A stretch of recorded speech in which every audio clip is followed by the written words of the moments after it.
The end of the week is here. Nearly. Friday's tomorrow, I guess. But what it does mean is that we might just be getting some more announcements today. We've had 2 this week. We're going to talk about one more of those today, and of course, the potential for a third, with more, of course, in the pipeline. A breakthrough in one of Arsenal's key transfer targets, and of course, the ramifications of what it might mean to land one of their biggest targets of this summer window. This is today's Arsenal Transfer Show.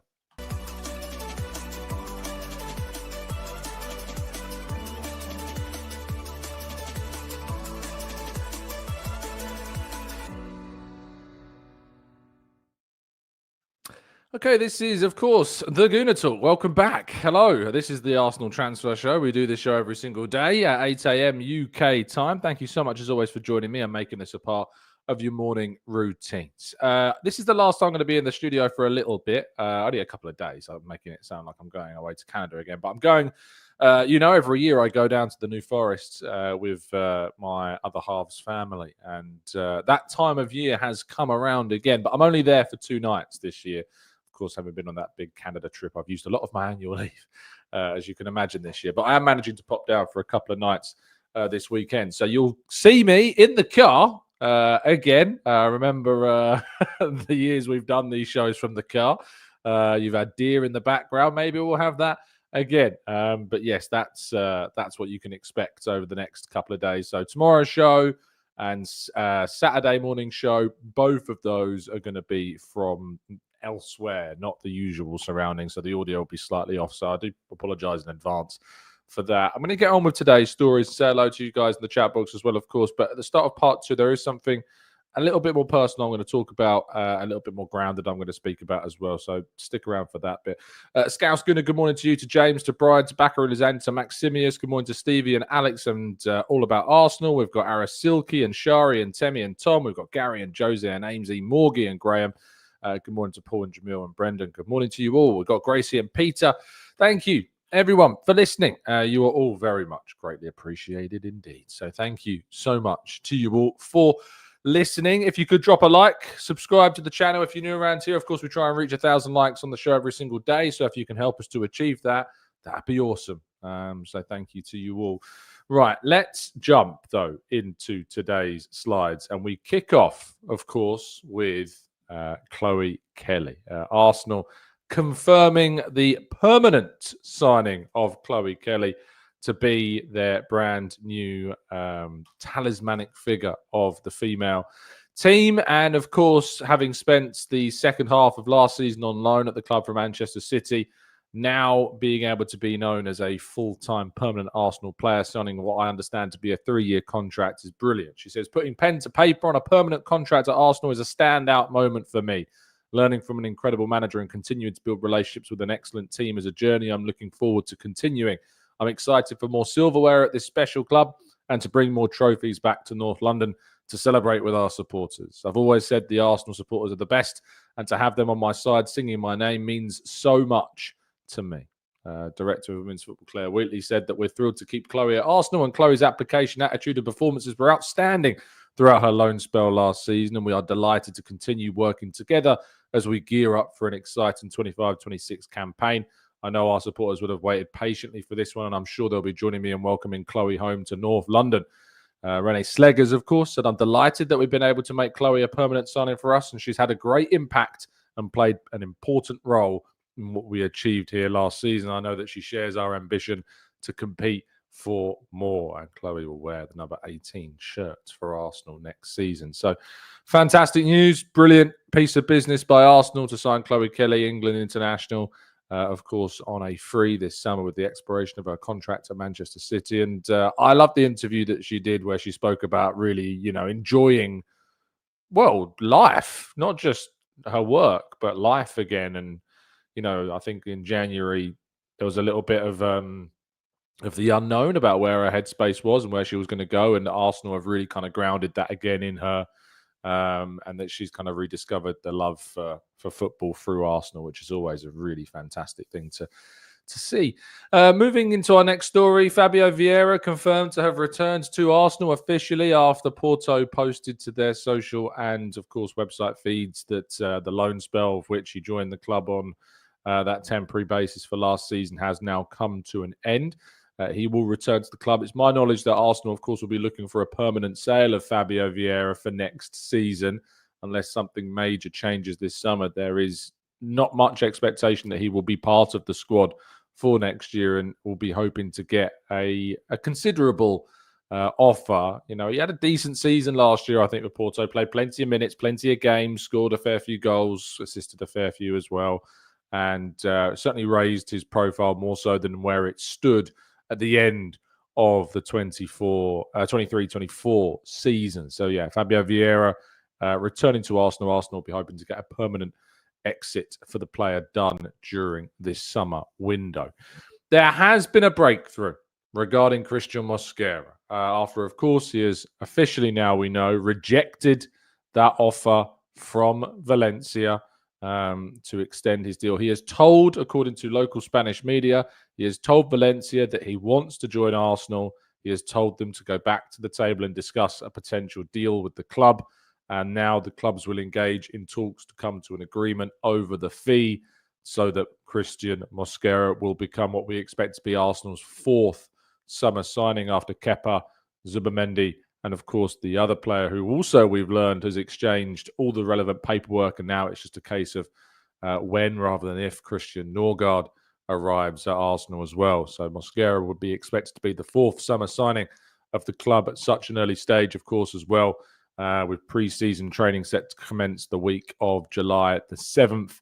So really good news. The hope will be that he can attend that training, and of course, maybe, as I've reported yesterday, we'll be able to go on that warm weather training camp that they are going to be going on as a part of the first part of training before they then fly off to Asia and play those play those games in Asia against AC Milan, Newcastle and Tottenham. And JC says, what fee do you expect? The suggestions are that Arsenal want to do a deal around the 20 million euro mark. I think Valencia wants something closer to 25 million euros, but hopefully there's a compromise that could be reached between the two clubs, and Arsenal can get this deal done rather cheaply in the end. For a player of, real great potential, he's a relative unknown for, I think, most Arsenal fans, but, it's the duty of us to go and do our little bit of research and watch the player as much as feasibly possible in the time that we've been linked. And having done that, yes, he is still raw in certain aspects of his game. Certainly his first touch is what I notice most, but he's comfortable with both feet. He can dribble out from the back. He's comfortable playing either as a right-sided defender mainly, but can also play as a left-sided centre-half, can even play right-back, has done on a few occasions as well. He's got that speed and athleticism, and he's got that height and physicality that we associate with some of the Arsenal defenders that we already have. So there's a lot of potential there. There's a lot more that needs to be refined, certainly, in his game. But it's a deal, if done for the right price, could be a real kind of no-brainer. Similar, I guess, to kind of the Kivior deal that when we signed him from Spezia as well. So it's kind of a right-sided Kivior type depth addition as well. Eberechi Eze, discussions over a move for Eze. I hope to see a deal occur around, I don't know why I've said 30 million. That's not right. That's definitely me pressing the wrong button. The deal that would see Arsenal try to land the player, I hope to double that price for the record. So it would be a £60 million deal that Arsenal are hoping to do for Eberechi Eze. Of course, it's worth pointing out once again that the deal is something that Arsenal want to complete as soon as possible. Again, similarly, it's a player that they now will be doing separate, of course, to the striker and the winger signings. And also something to point out as a potential winger options for Arsenal have thinned somewhat. Antoine Semenyo signed a brand new deal. Really did go under the radar. I think that contract renewal, it really wasn't something that we talked about in the chat box. Wasn't something that really was brought up, and something I completely did see go by me. But Antoine Semenyo was a player linked with the club, and he, of course, is now not going to be on the market for Arsenal. But Eberechi Eze, if Arsenal can do a deal around 60 million, I love this point from Marcus in the chat. He says if Jamie Gittins has gone to Chelsea for £55 million and Arsenal can get Eze for £60 million, what a steal. I think that is such a fantastic point. You look at some of the deals that have been done elsewhere, some of the players that have moved. This is a Premier League ready, prime part of his career, consistent deliverer of goals and assists. 25 goal contributions from him last season for a Crystal Palace side, of course, that finished 12th. Helped them to win an FA Cup, scoring in the final against Manchester City. An England international who Declan Rice and Bukayo Saka cannot speak more highly of. What a signing this would be. What a statement signing this would be for Arsenal. If they can do this deal, it would certainly be exciting. It's definitely a name on the back of the shirt type level deal. And if Arsenal can pull this one off and steal him away from Crystal Palace, it would be a great one. The decision now is about whether or not they can convince Palace to accept slightly lower than that £67.5 million release clause. And the reason why we could potentially do it for 60 million is because of the existence of that release clause. Personal terms are not an issue. The player is, to my knowledge, absolutely enamored by the idea of coming to Arsenal, would love to make this move, would love to join the club. Of course, Eze left the club as a youngster a long time ago. He was let go. He wasn't seen as, at that point of his career, of the requisite standard. He has certainly given himself a career after that initial decision to release him. And that happens a lot. Young players get released a lot. Players develop at different rates at different times, and decisions have to be made. I don't think there's any bad blood necessarily held by Eze. He would have been disappointed, of course, at the time. But you've built up your career. You've done brilliant things with, QPR and now Palace, of course, as well. So really, really, really impressive stuff to see Arsenal if they can get him done. The headline story, though, of today is around Rodrygo and the conditions by which Arsenal might need to fulfill if they are to sign him. Not, of course, only on the player side, with him needing to effectively ask for a move away from Real Madrid if indeed he's not happy with the minutes in the Spanish capital. Hasn't played really that much at the Club World Cup. Started the first game, but has not started any of the subsequent 3 matches, only actually coming off the bench once in those 3 games, most recently being left on the bench for the entirety of the 1-0 victory over Juventus. But David Ornstein, speaking on a podcast yesterday, spoke about how if Arsenal want to sign Rodrygo as well as a striker and Eze, it might be that they need to sell one of, most likely Martinelli or Trossard, to get a deal done. Well, mainly, I don't think he even mentioned Trossard, but from memory, but Martinelli certainly was mentioned. But Rodrygo, an alternative, that would be expensive, that they would need to move one on. It was an interesting kind of conversation because it came across somewhat as informed, but maybe an informed opinion, rather than definitely they would have to move a player on. It's always been kind of my thought that Arsenal want to add, they want to add players to this team. And of course, they're trying to sell other players that are playing currently in their forward options. Fabio Vieira, Reece Nelson are players that need to be sold and moved on during this forthcoming window, or this current window. So, yeah, the idea of Rodrygo coming in, I wanted to put the question to you. Would you sign Rodrygo if it meant selling Martinelli? So would you sign, sorry, and I'll put this in the chat box as a poll. Would you sign Rodrygo, but it means selling Martinelli? And I know that a lot of you are going to be like, well, just sell Trossard. Trossard's not the player that was mentioned by David Ornstein. So I'm not including Trossard in this. So would you sign Rodrygo, but it means selling Martinelli? Poll is in the chat box. Put your vote in and we'll have a discussion in part 2 around some of the results from that poll. I'd love to know what you think, and I'll give you my thoughts once we've done some discussions over it. But yes, that's kind of the conditions around that deal. It appears that Rodrygo's signature would require Arsenal to move on Martinelli, maybe even for an alternative. I certainly hope that if it's Madueke, that Arsenal aren't letting go of Martinelli, because Martinelli is, of course, better. But it's an interesting dynamic between what can happen and what needs to happen for that to happen, if that makes sense. Right, we're going to go to part 2, where we will tackle your questions, but I've got a little thing that I want to discuss first that I want to bring attention to right after this.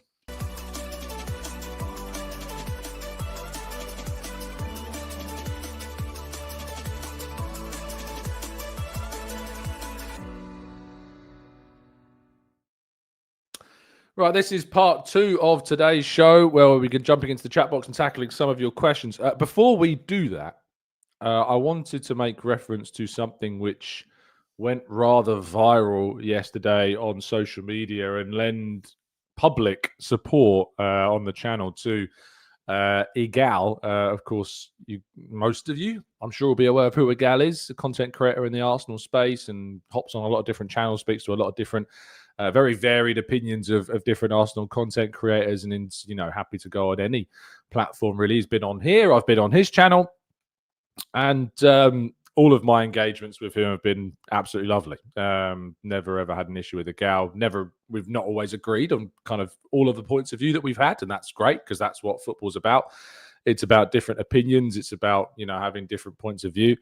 But it's this space that we continue to exist in of Arsenal content creation often brings with it when you have an opinion and you put it out there and you have a sizable following, sometimes even less so, not so sizable following, is that it can gain traction quite quickly and other people will have opinions about what you've said. Now, what Igal posted, I've suffered abuse on the channel, on other platforms, everywhere. A lot. I've been in this space for a long time. It comes with the package. People get jealous, people get envious, people just don't like you, people don't like your opinion, people don't like what you've said or what you've done. You expose yourself, you put yourself on a pedestal, and you are subject to that abuse. And it's just part and parcel of it. You shouldn't have to deal with it, but you do. Everyone in this space has. I've got very close friends in this industry that are of a very different mindset to me, some that are very similar mindset to me, and they all suffer with abuse. But what Igal posted onto X yesterday, that is now, I'm really happy quite actually that it's been exposed to this degree, that close to 600,000 people have viewed this post that Igal has put up. Many thanks, because of the amount of people that have shared, responded, quoted it to their timelines, was a podcast on another channel giving their thoughts on Igal in a horrible, disgusting way. I've seen abuse online about Arsenal content creators. I have faced it myself to ridiculous, defamatory levels. But this is some of, potentially, if not the worst I have ever seen. When you're creating content around Arsenal and you're giving your opinions on players, at no point should you ever have to deal with abuse that is sent towards your family, your partner, your children, your parents, your very existence. And what I listened to is, I think it is probably, and I've seen some horrible rubbish, trust me. I've seen some horrible stuff, but that was probably the worst. And if I was in Igal's shoes, and I've been in his shoes with other scenarios, it would be, to hear that being spoken. So, I mean, if you want to watch it, you can. Igal has posted it. And, had he not have made it public, I probably wouldn't be talking about it in the same way, because, you've got to respect people's privacy. But he's made it public. You can go and watch it. It's on Igal's Twitter at EGTV Igal. And I obviously replied to that. I also sent Igal a text yesterday because I think one of the, and I hope he doesn't mind me saying what he said, but obviously one of the things he said was, obviously there's a frustration that the consequences aren't really around for people that say such horrible things. And I said, well, mate, sometimes the consequence is showing people who others really are and showing people what people could be like.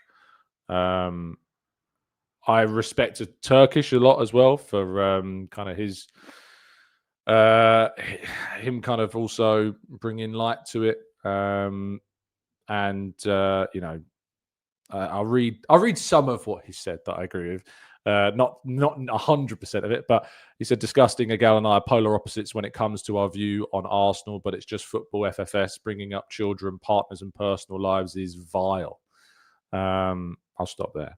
But when it comes to kind of that, that shows you, myself, Turkish, Igal, other content creators share very different opinions. I know that enjoy content similar to mine and maybe don't enjoy as much content that's not, because it doesn't align necessarily with how you view it. I know that despite me being good mates with Dan Potts, you don't always agree with what Dan Potts says, but there's a respect there. I was chatting to Dan yesterday before I even saw this tweet. It wasn't sparked by this, but I was having a chat with Potts yesterday, just catching up, and we hadn't linked up in a little bit, and we're just having a conversation about kind of what's going on at the moment. And one of the things we spoke about was the fact that we despite we run in different circles, and we still manage to maintain a very good relationship despite the fact that we don't necessarily agree on all points of view around the club. The other thing that I want to talk about kind of leans into this, that is more personal to me, is that obviously on yesterday's show, someone asked me a question about Terry on the Football Terrace and his video and the headlines in particular, and kind of, frustrations about headlines of YouTube videos and, the quote unquote clickbaity type stuff. And I'd said that I'd noticed Terry's video and the headline that had said Sesko agreement ? And I said it contains a question mark, but I personally hadn't really seen a kind of anything to suggest there was an agreement of Sesko anywhere. A couple of people, and thank you to Matt and Jerry, who both sent me a DM yesterday, that Terry had been sent, and this is nuts, but a super chat, because there's a few people, of course, are so desperate and don't like me so much that they're willing to spend their own money in order to, I'm not going to say their name for obvious reasons because they don't deserve it, but they're willing to spend their own semi-hard earned money on on sending what is just absolute rubbish to another content creator to make them think that I'm saying things about them that I'm not. I know Terry, so as soon as I was made aware of this, I rang Terry up because we've known each other for quite a long time. We've run in the content creation space for quite a while. And I just said to him, and I was like, I saw the super chat that was sent to you about me, and I saw your response, which, to be fair play to him.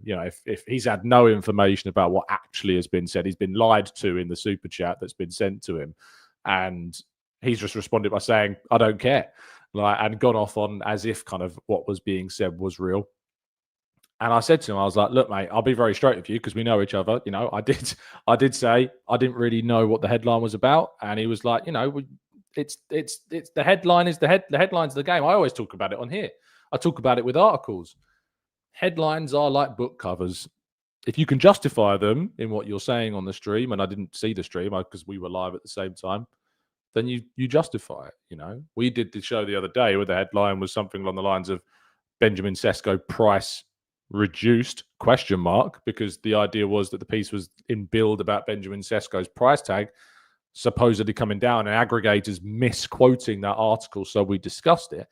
If you can justify your headline, you can justify it. I don't always agree, and I still don't personally agree with the agreement thing because I've not seen anything personally about the agreement, but that's just an opinion between contemporaries, equals online. And yeah, we had a good chat actually yesterday on the phone, and it's been a while since we've caught up. So actually, if anything, that super chat brought about quite a good conversation and linked me and Terry up again that we haven't linked up in a bit. So again, it stuns me that we exist in a space where obviously, I feel like we try and do the right thing. We try and stay grounded. We try and I know that one of the responses from a lot of you will be like, don't talk about this. You're giving people a platform. You shouldn't give them. I'm not naming anybody. So I think that's important to point out here. But I think it is important to draw attention to these types of things, because if you don't draw attention and you ignore them, we can't get the consequences that, of course, need to happen in the end for the abuse that happen online. Trolling is very hard to stop. We have a very hard line on trolling. If you troll in our chat box, you're not welcome. You'll be kicked out. It's as simple as that. But when it comes to the idea that, we here try and do the right thing. We have hard and fast lines on abuse and trolling. We don't accept it. We try and keep swearing to a minimum, of course, because I know people listen with the young children on the channel in the mornings on their way to school, on their way to work. So we try and limit that as much as we possibly can. We try and be respectful of other people's respectful opinions. If people show disrespect, that's different. That changes it. But when you try and do things the right way, obviously I get that that does invite you to levels of abuse from some pretty unsavory people. So I know they watch. I know you're watching right now. I understand that that goes around the level to leave a super chat, which is just a lie. So if you happen to be, and this is a message to you all listening, because I know you listen to loads of other shows. If you happen to be in a chat box and you happen to see misinformation about me, about other content creators being spread around, I'm not asking you to be white knights and to go off and tackle it yourself. Feel free to make me aware. Feel free to make the host of the show that they're being commented on aware that obviously this is wrong and this is misinformation and it's not true and it's being spread around, because that's the only really thing that you can help with. But I appreciate it. I appreciate those that whenever they see it, they send it to me and let me know. And in obviously cases where it can be dealt more seriously, I could assure you that it will be. So thank you for everybody that's supportive. Thank you for everybody that's sent things in that need to be sent in and said what needs to be said. And obviously thank you to those that are sending support in the way of a gal as well. Yesterday was a bit mad 24 hours of chaotic, horrible social media nature, but in the end I think a lot of positivity came out of it as a result. So great, lovely stuff. Thank you to all the kind support and all the video listeners. It is greatly appreciated. Right, there's that personal stuff. I can see a lot of you obviously are leaving your thoughts on that matter. Just a quick shout out, Aj. Thank you for your genuine super chat, one with genuine information in. AJ says, Tom, I don't always agree with the gal's opinions, but that was disgusting. And I hope that they all, as a result, get cancelled. Every one of them on that podcast. I didn't watch the whole podcast. I've only seen the clip. I was curious of what channel. I hadn't heard of the channel before. I've got in trouble for saying that in the past, but I genuinely hadn't heard of the channel before.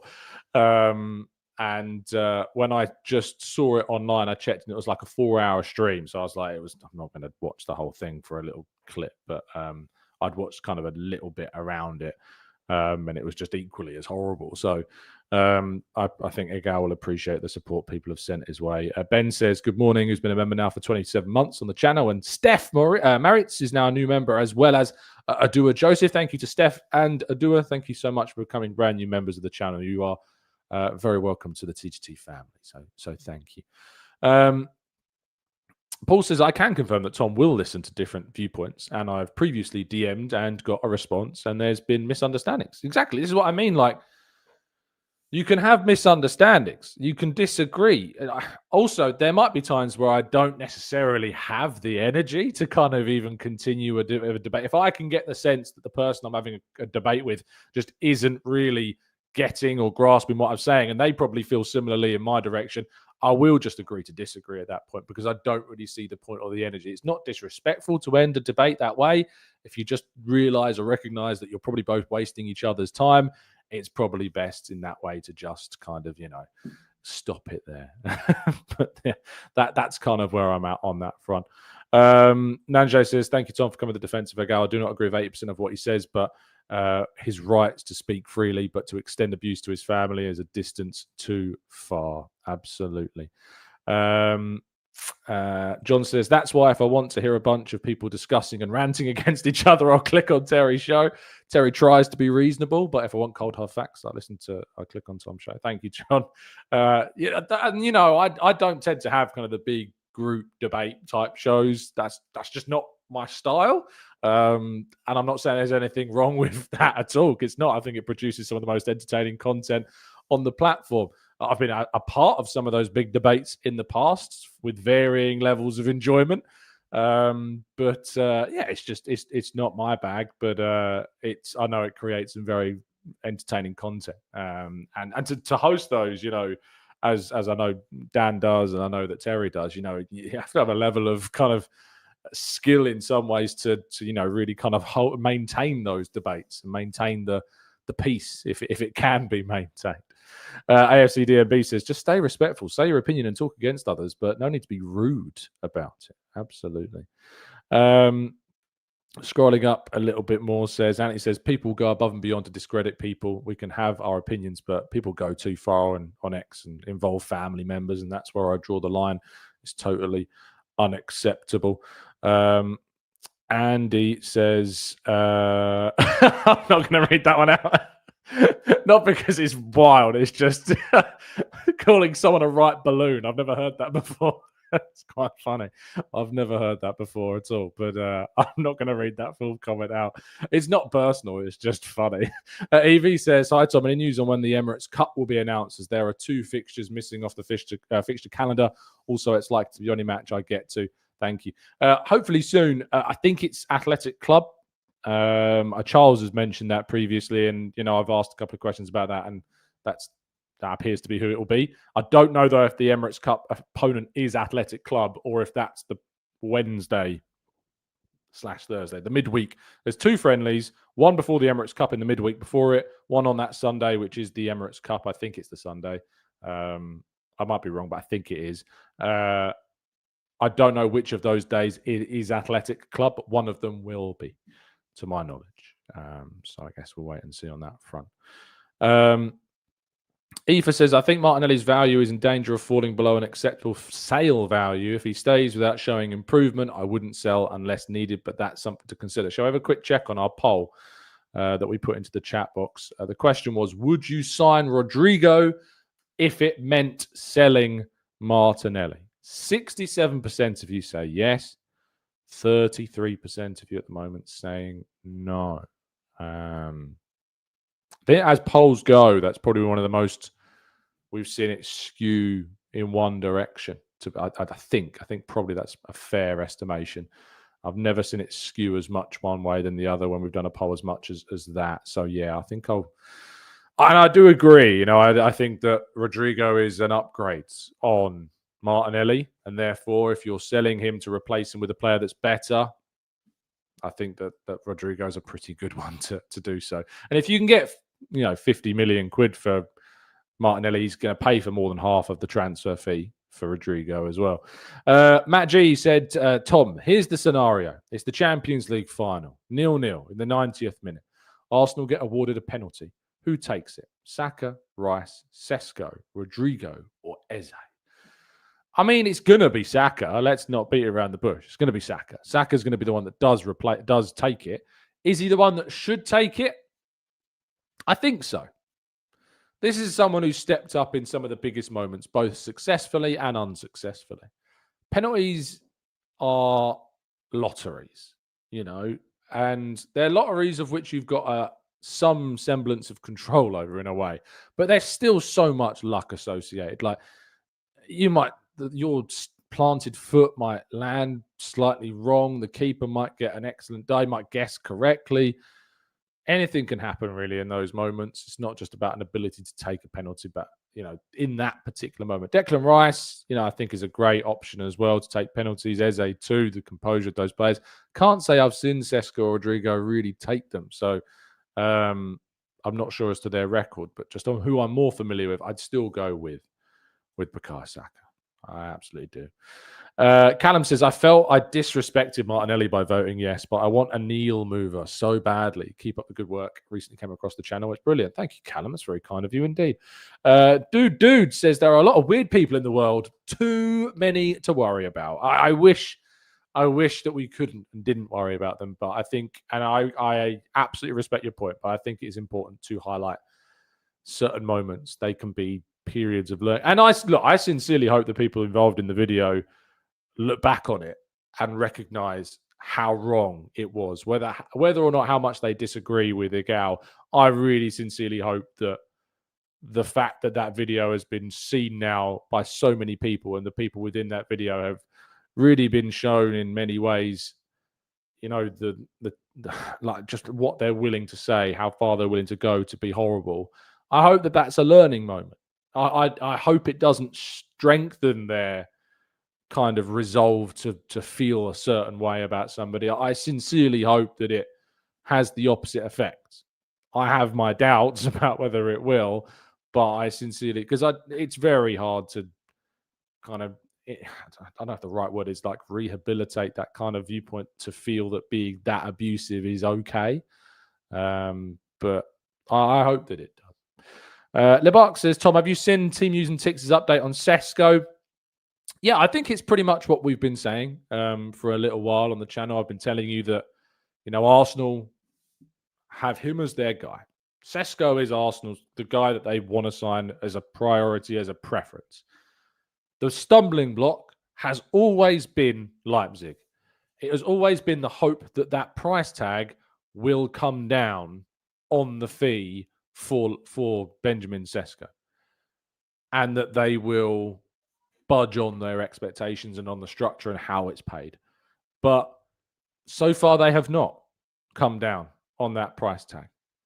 Now, Arsenal under Berta are being quite smart. They are, of course, having other options available. It's not a case like it has been in the past where we spent ages on a single target, it doesn't happen, and we're then scrambling for alternatives.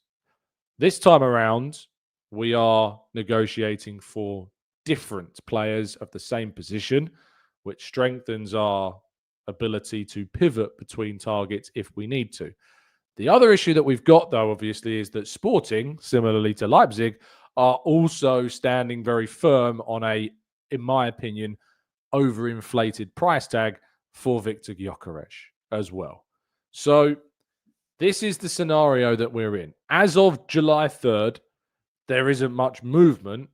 There isn't a breakthrough when it comes to the centre-forward position because the two priority targets that Arsenal have, their respective clubs are very firmly sticking by their valuation. Now, the difference between the two is that Gyökeres, based upon reports that we're seeing in Portugal, not my own information, to be fair, in this regard, but regarding Gyökeres, it seems that he is much more active in trying to potentially force a move than what Sesko is. We're not getting that same vibe. We've heard from his agent about leaving a club in the right way, so on and so forth.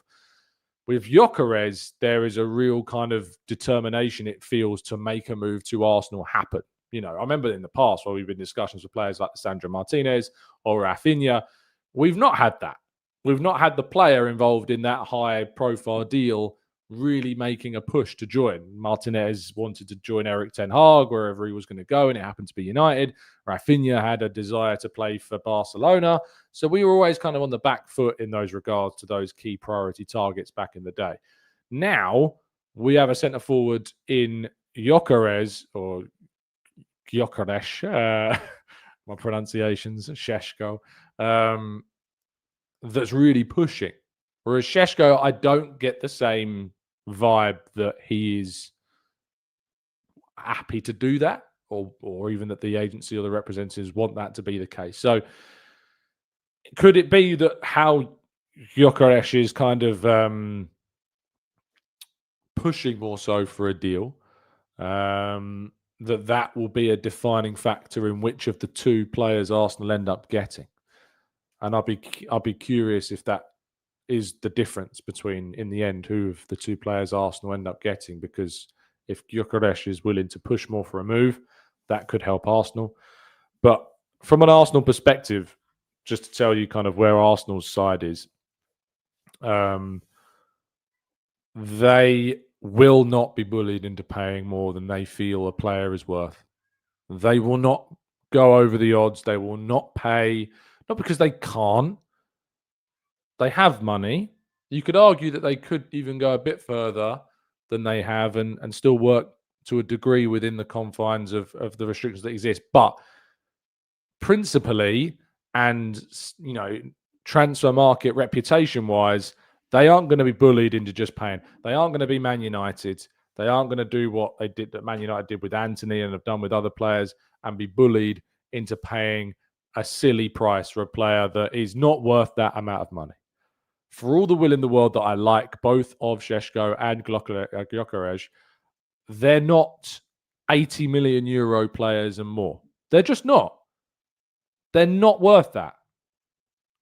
They're very good players. They're not world class yet. They definitely could become in the future. They're not worth that money.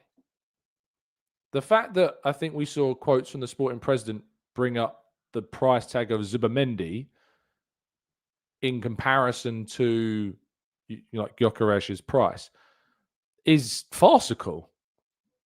Zubimendi is a better defensive midfielder for me than Gyökeres is as a centre forward. And he's demonstrated that on the Champions League, European, international stages. I don't personally feel that that is the case with the centre forward Gyökeres so far. There is a far larger body of work and evidence for Zubimendi's contributions as a defensive midfielder specifically. So to suggest that Gyökeres is worth more than Zubimendi, and that's why they're holding out for kind of a bigger price tag, I'm sorry, but it's a no from me. Matheus Cunha, I think, was another one that was brought up. Again, Matheus Cunha is being bought by Man United, for starters, who inflate the market a bit like Chelsea do. So that's obviously a frustration for us because other clubs have inflated the market as well. And the price they paid for Cunha is beyond what I would have personally paid for Cunha. So that is a fairer example of price inflation and why they're holding out. So, yeah. He says, not because they can't, they won't. Yeah, I mean, it's a classic line because it's the case. I mean, I know people don't like stereotypes surrounding Arsenal in the transfer market, but I'm sorry to disappoint you. This is just the reality. They won't. You're right. They won't. They can. It's not because they can't do it, because they could do it, but they can't, they won't, and they shouldn't do it either. This isn't FIFA. This isn't us on a video game with no consequences when we spend whatever we want to spend on a player that we want to sign for our club in career mode. It's not that. This is real world, real life. And Arsenal just compromising on their principles in the market and worsening and weakening their reputation in the window is not worth it for a player who is not world class and is not worth that amount of money. So we have to be shrewd and we have to be strong, to get those deals done. Bakar Martinez says, hi, Tom. Considering Sesko and Gyökeres are costing in excess of 80 million as reported, would it not be better to sign Watkins as a cheaper alternative and go for an Isak next summer? Worst case scenario, potentially. Yeah. And he says, Tom, the sporting president is right to a degree, but he knows that only time will tell as Gyökeres has a 60 million euro release clause. He doesn't have a 60 million euro release clause, I don't think. I think that's something to do with the agent fee. Like if a club pays 60 million or more, something happens with the agent. I don't think it's a release clause. Let me have a quick look. Yeah, so it says here, and again, I don't know how true this is because it's just a post. If any club makes an offer of at least 60 million euros and Sporting refuses, they will have to compensate the player's agent with 10% of the value of the offer. So it's a strange clause. It's not a release clause. That's just a contract clause. So it's a bit of an odd one. But we haven't made a bid yet. I know there's been reports in Portugal suggesting Arsenal made a bid and they were going to come back with an improved one. To my knowledge, Arsenal have never made a bid. Never made a bid so far officially for Gyökeres. Don't worry about Anthony. It's fine. Misinformation is rife on the internet, so you're right to bring it up here.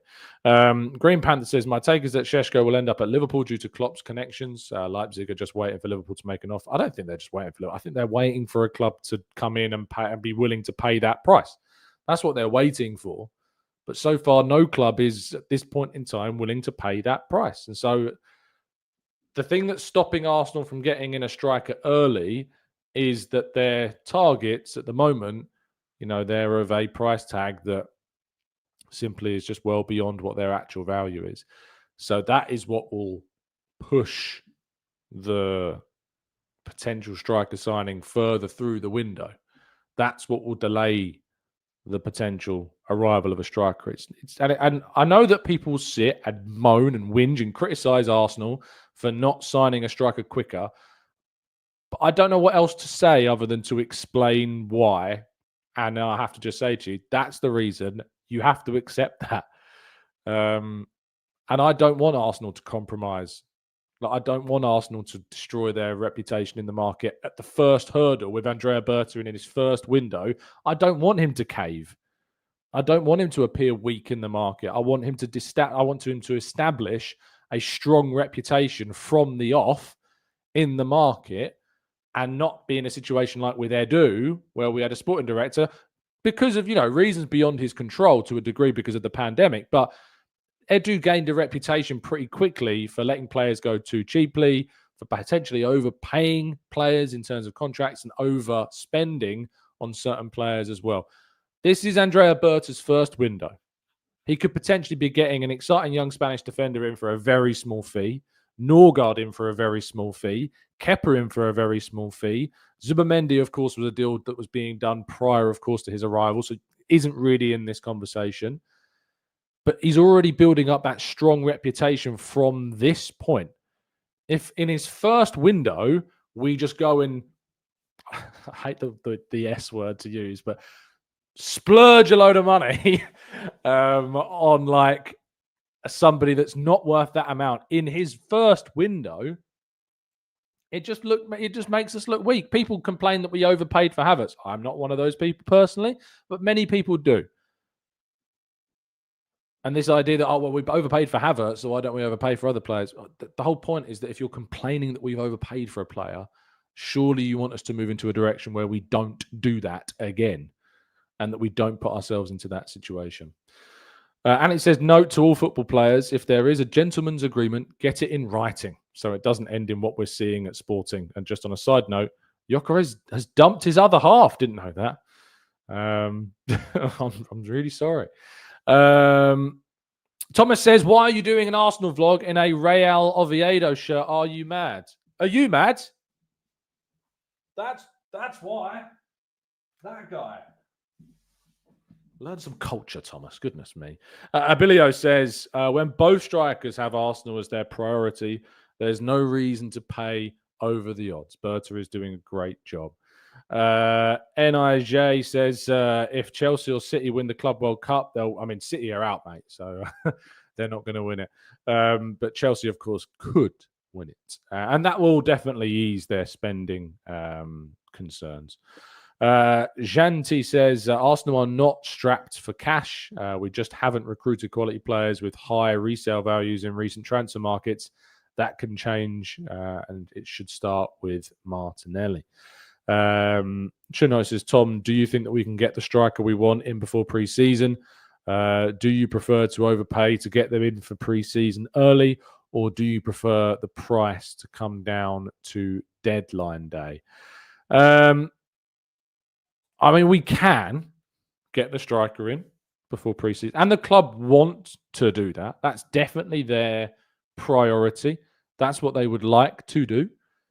Sorry, I shouldn't say it's their priority. It's a high up there on the things they desire. The priority is to not, overpay. And the priority will be to not bulk and buckle in these negotiations, and not to suddenly make yourselves look weak in the window. Even though Eze has what I think is a reasonable release clause, £67.5 million, Arsenal are still going to try and negotiate a fee lower than that release clause. They negotiated a fee slightly above Zubimendi's release clause so that they could pay more favourable terms. But because Eze's release clause already is pretty well structured, they don't need to do that. But they can still try and negotiate a more financially viable deal for them in this window. So, yeah, look, that's kind of where we're at. That's where I'm at least, with all of this. But I just sincerely hope that Arsenal are, get what they need, that they are successful in what we need to get. But I respect the fact that they're not going to go and overpay and spend well over the odds for players that aren't, the best on the market right now, but they're not wildly better than what we already have. Gyökeres and Sesko are not major upgrades to our centre-forward position. They are something of an upgrade, but they aren't the Declan Rice type upgrades that I've wanted in that role for a long time, because unfortunately that player isn't there for us to go and get. But because that player is not, Isak is a type of player, injury record slightly aside, that you are more willing to go and pay more than they are worth. Even Declan Rice, Arsenal, I think, went over what they probably wanted to pay for him, and that's why they initially bidded much below the 105 million they ended up paying for him. But you absolutely have to get those players done for more reasonable prices. You can't do a Man United and a Chelsea and overspend. Chelsea spending like 55 million quid on Jamie Gittins. He's a talented player, but he's not worth that amount of money. Arsenal can't they can't back themselves into a corner in the market, and it will hurt them. It will hurt them further down the line. That is for sure. Anyway, let's wrap things up there. Thank you so much for all of you that have tuned in. I really do appreciate all you listening. Thank you to Keith Langan, who's now a brand new member of the channel. Really appreciate your support and listenership as well, Keith. Welcome to the family. And I will be. There is a new link, by the way, in the community tab for the Discords. So for those that have become brand new members in recent days, now is the time for you to join the Discord. So go over to that posts tab on the YouTube homepage on my channel, and you'll be able to get the link to the Discord there. Thank you so much as always for tuning in. Really appreciate your time. I hope you have an absolutely fantastic rest of your Thursday. One of the best days of the week, because Friday's tomorrow. As I mentioned, I'm going off on a little 2-night break down to the New Forest. So next time you see me, we'll be from the car, hopefully with some nature and wildlife in the background. Who knows? But yeah, enjoy yourselves. Stay safe, stay well, stay happy and respectful. And as always, up the Arsenal. Stay respectful.